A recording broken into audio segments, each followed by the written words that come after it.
අපි හැමෝම හිතන්නේ අභ්‍යවකාශ ගමනක අමාරුම දේ රොකට් එකකින් උඩට යන එක කියලා නේද? ඒත් ඇත්ත කතාව ඒක නෙවෙයි. ගගනගාමියෙක්ට මුහුණ දෙන්න වෙන භයානකම දරුණුම අභියෝගය තමයි ආපහු පණ පිටින් පෘථුවියට ගෙදරට එන එක. ඒක නිකන් ගමනක් නෙවෙයි. ඒක ඇත්තටම ගිනි මෙදින් යන මාරාන්තික සටනක්. ඉතින් ඇයි ඒ? මොකක්ද මේකේ තියෙන අමුත්ත? හන්දට යනවට වඩා ආපහු වෙන එක භයානක වෙන්නේ කොහොමද? හොඳයි. අපි මේ කතාවෙන් ඒකට හේතු එකින් එක හොයලා බලමු. හරි. එහෙනම් මේ ආපහු එන ගමනේ භයානකම කොටස පටන් ගන්නෙ මුලින්මයි. පළවෙනි අධීරයේදීම තමයි ලොකුම අභියෝගය එන්නේ. ඇත්තටම කිව්වොත් මෙතනදී මුහුණ දෙන්න වෙන දේවල් හිතා ගන්නවත් බැරි තරම් දරුණුයි. මුලින්ම බලමු වේගය ගැන. හිතන්නකෝ මේ අභ්‍යවකාශ කැප්සියුලේ පෘථිවි වායුගෝලයට ඇතුල් වෙන වේගය. පැයට සැතපුම් 25000ක්. ඒ කියන්නේ පැයට කිලෝමීටර් 40000ක් විතර. තවත් සරලව කිව්වොත් එක තත්පරයකට කිලෝමීටර් 11ක් යනවා.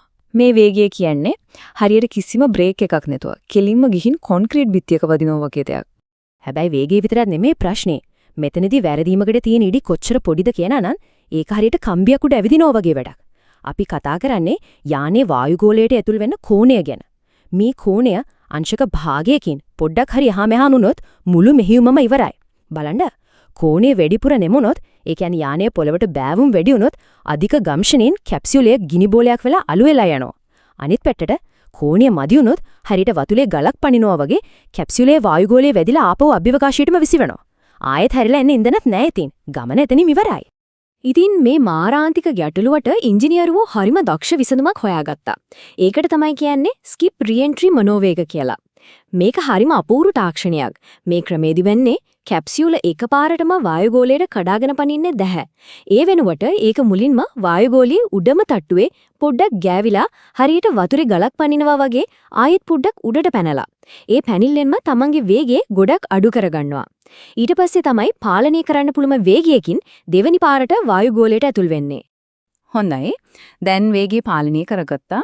ඒත් ගමනේ බිහිසුණුම නාටකීයම කොටස පටන් ගන්නෙ දැන්. ඒ තමයි ගිනි ජාලාවක් සහ මරණීය නිශ්ශබ්දතාවයක් මැදින් යන මිනිත්තු කිහිපය. වායුගෝලය හරහා මේ අධික වේගයෙන් කඩාගෙන යද්දී ඇති වෙන ඝර්ෂණය නිසා කැප්සියුලේ වටේ උෂ්ණත්වය සෙල්සියස් අංශක 2800ක් දක්වා ඉහළ යනවා. හිතාගන්න පුළුවන් දේ උෂ්ණත්වය. සරලව කිව්වොත් ඒක සූර්යාගේ මතුපිට උෂ්ණත්වයෙන් භාගයක් විතර වෙනවා. ඉතින් මේ මාරාන්තික තාපයෙන් ඇතුලේ ඉන්න ගගනගාමීම බේරගන්නේ එකම දෙයයි. ඒ තමයි කැප්සියුලේ තියෙන තාප පලිහ. එහෙම නැත්නම් හීට් ෂීල්ඩ් එක. මේ පලිහ කොයිතරම් වැදගත්ද කියනවනම් ඒකේ පොඩි ඉරිතැලීමක් ඇති වුණොත් ඇති ඒ සිදුරෙන් ඇතුල් වෙන අධික තාපය ෂණයකින් මුළු යානයම විනාශ කරලා දාන්න පුළුවන්.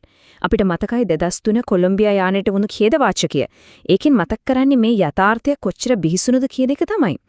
මේ අධික තාපය තවත් දෙයක් කරනවා. ඒකෙන් වෙන්නේ කැප්සියුලේ වටේ තියෙන වාතය අයනීකරණය වෙලා ප්ලාස්මා කියන විශේෂ තත්වයකට පත්වෙන එක.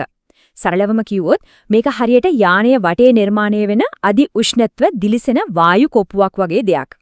හැබැයි මේ ප්ලාස්මා කොපුව නිසා ලොකු ප්‍රශ්නයක් ඇති වෙනවා.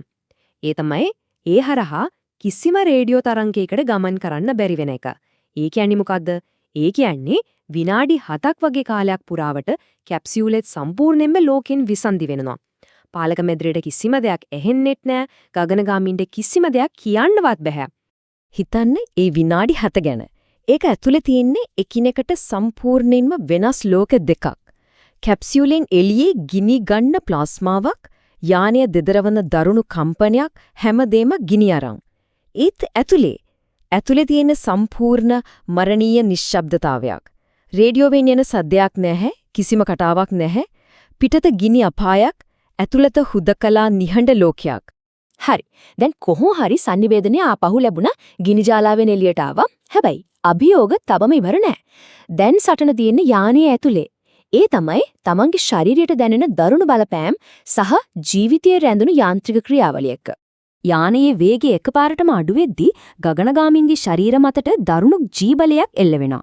මේක 8G තරම් ඉහළ අගයක් ගන්නවා. ඒ කියන්නේ මොකක්ද? ඒ කියන්නේ තමන්ගේ ශරීරයේ බර වගේ 8 ගුණයක බරක් තමන්ගේ ඇඟටම දැනෙන එක. ඉතින් මේ AG කියන බර ඇත්තරම කොහොමද දැනෙන්නේ? ඒක ගගනගාමියෙක් මේක හරි අපූර්වට විස්තර කරලා තිබුණා. එයා කිව්වේ ඒක හරියට පොඩි අලි පැටියෙක් පපුවේ උඩ වාඩි දෙලා ඉන්නවා වගේ කියලා. හිතන්නකෝ ඒ බර ඒ පීඩණයට පෙනහැලු තෙරපිලා හුස්මක් ගන්න එක පවා මහා සටනක් බවට පත් වෙනවා. හරි ඊළඟට එන්නේ ජීවිතයේ රැඳුණු තවත් තීරණාත්මකම මොහොතක්. ඒ තමයි පැරෂූට් දිගහැරීම. මේක ස්වයංක්‍රීයව වෙන දෙයක් වුණල් හැමෝගෙම හුස්ම රැඳිලා තියෙන්නේ මේ මොහොතේ. මුලින්ම කුඩා ඩ්‍රෝග් පැරෂූට් එළියට ඇවිත් දඟලන කැප්සියුලේ ස්ථාවර කරනවා. ඊට පස්සේ තමයි යෝධ ප්‍රධාන පැරෂූට් දිගහැරිලා වේගය තවත් අඩු කරන්නේ.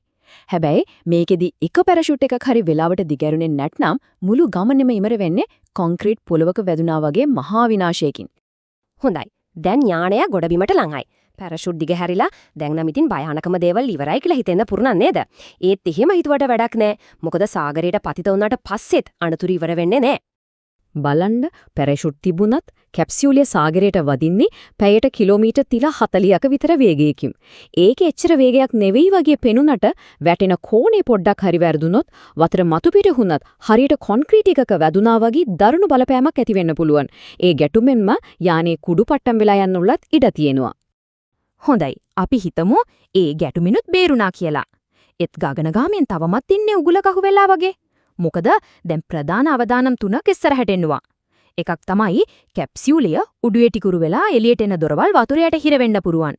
දෙවැනි එක යානේ ඉතිරි වෙලා තියෙන අධික විෂ සහිත හයිඩ්‍රසීන් ඉන්ධන කාන්දු වෙලා කැප්සියුලේ ඇතුළත මාරාන්තික වායු කුටීරයක් බවට පත් වෙන්න පුරුවන්. තුන්වෙනි සහ වැදගත්ම දේ මේ හැම දෙයකින්ම බේරෙන්න උදව්වක් නැතුව බැරි වෙන තරමට ගගනගාමීන් ශාරීරිකව දුර්වල වෙලා ඉන්න එක. මේක ටිකක් හිතන්න ඕනේ දෙයක්. දවස් ගාණක් බරක් නැති පරිසරයක කියන්නේ zero gravity වල ඉඳලා එකපාරටම පෘථිවියේ ගුරුත්වාකර්ෂණයට මුහුණ දෙනකොට ශරීරයට මොකද වෙන්නේ? මාංශ පේශී යටකටු හැමදේම දුර්වල වෙලා එයාලට තනියම නැගිටින්නවත් අඩියක් තියන්නවත් බැරි තරමට ඇසරණයි. ඉතින් හිතන්න කැප්සියුලය ගිනිගත්තොත් වතුර පිරුණොත් එයාලට තනියම බේරෙන කිසිම ශක්තියක් ශරීරේ නැහැ. අපි මේ කතා කරපු හැම මාරාන්තික අධ්‍යයනයක්ම මේ හැමදේම සිද්ධ වෙන්නේ මිනිත්තු කිහිපයක් ඇතුළත. ජනේලෙන් එළිය ගිනි ගන්නවා, යානිය දෙදරනවා, ලෝකයේත් එක්ක කිසිම සම්බන්ධයක් නැහැ. ඇඟට අලි පැටියෙක් නැගලා වගේ බරක් දැනෙනවා. හිතන්නේ මේ වෙලාවේ දැනෙන මානසික පීඩනය. ඒක වචනෙන් විස්තර කරන්න බෑ. අන්න ඒකයි කියන්නේ ආපහු පෘථිවියට එන්නේ එක හඳට යනවට වඩා දහස් ගුණයකින් අමාරු මරණයත් එක්ක කරන සටනක් කියලා. ඉතින් ආපහු වෙන ගමනේ මේ මාරාන්තික අදියර 10 ගැන දැනගත්තම එක දෙයක් නම් පැහැදිලි නේද? අභ්‍යවකාශ ගවේෂණය කියන්නේ රොකට් තාක්ෂණය පරිගණක ගැන විතරක්ම නෙවෙයි. මේ හැමදේම දැනගෙනත් මේ ගමන යන්න අවශ්‍ය වෙන ඒ අසීමිත ධෛර්යය ගැන, ඒ මිනිස් ආත්මයේ තියෙන ශක්තිය ගැන අපි ඇත්තටම මොකද හිතන්න ඕන?